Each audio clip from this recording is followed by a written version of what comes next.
నారా చంద్రబాబు నాయుడు గారు నాయకత్వంలో 2 సంవత్సరాలు పరిపాలన పూర్తవుతుంది. పూర్తవుతున్న సందర్భంలో ఆయనకి పవన్ కళ్యాణ్ గారికి వాళ్ళ అబ్బాయి గారికి ఏమో పైలా పచ్చిస్గా సాగింది. ప్రజలు మాత్రం వాళ్ళ జీవితం అంతా కూడా ఒడిదుడుకులు, కష్టాలు, నష్టాలు, భరించలేనటువంటి రేట్లు,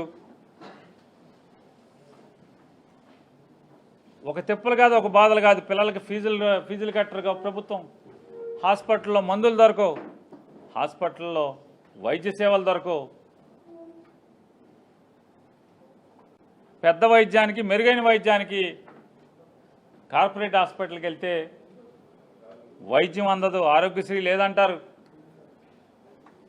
ఎమ్మెల్యే దగ్గరికి వెళ్తేనే వైద్యం అంటారు.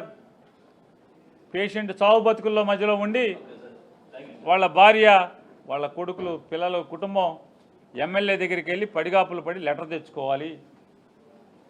ఉచిత వైద్యం కావాలంటే పోనీ అలాంటి హాస్పిటల్లోనా ఎమ్మెల్యే దగ్గర పడిగాపులు పడి పేషెంట్ని చావు బతుకుల్లో ఉంచి హాస్పిటల్లో వెళ్ళి ఎమ్మెల్యే గారి దగ్గర లెటర్ తెస్తే ఏంటా అంటే అక్కడితో ఆగే పరిస్థితి లేదు. ఆ లెటర్తో పాటుగా ఇంత కట్టాలి, అంత కట్టండి, గవర్నమెంట్ నుంచి మాకు 1,00,000 వస్తుంది, మీరు ఒక 50,000 కట్టండి, గవర్నమెంట్ నుంచి మాకు 2 లక్షలు వస్తాయి, మీరు 70,000 కట్టండి.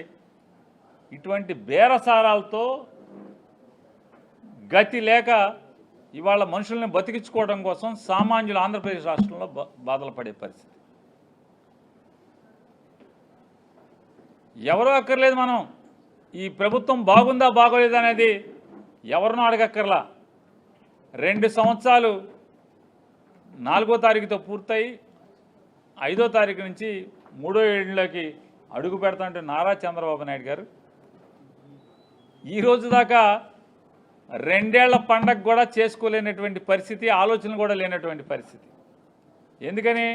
వాళ్ళ అంతరాత్మకి వాళ్ళకి తెలుసు. నారా చంద్రబాబు నాయుడు గారి అంతరాత్మకి ఈ రాష్ట్రాన్ని సర్వనాశనం చేశాను, 2 ఏళ్లలో జగన్మోహన్ రెడ్డి గారు 5 ఏళ్లలో చేసినటువంటి ప్రజా సంక్షేమం కోసం చేసిన అప్పు కంటే కూడా ఏ సంక్షేమం అమలు చేయకుండా ఒక్క పెన్షన్లు మాత్రమే ఇస్తూ జగన్ గారి చేసినటువంటి అప్పుని 2 ఏళ్లకే నిండకుండానే దాటేశాను. ఆ డబ్బు ఏం చేశామంటే కనపడిన పరిస్థితి.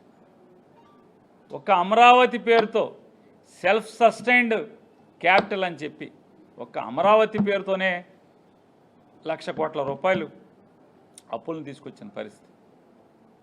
ఎక్కడ దాకా ఎందుకు? మెగా డిఎస్సి అనే పేరుతో ఎంత డగా డిఎస్సిగా దాన్ని చేశారు. మెగా డిఎస్సి అనే దాన్ని ఒక మెగా స్కామ్గా ఇవాళ తయారు చేసినటువంటి పరిస్థితి మనం చూస్తున్నాం.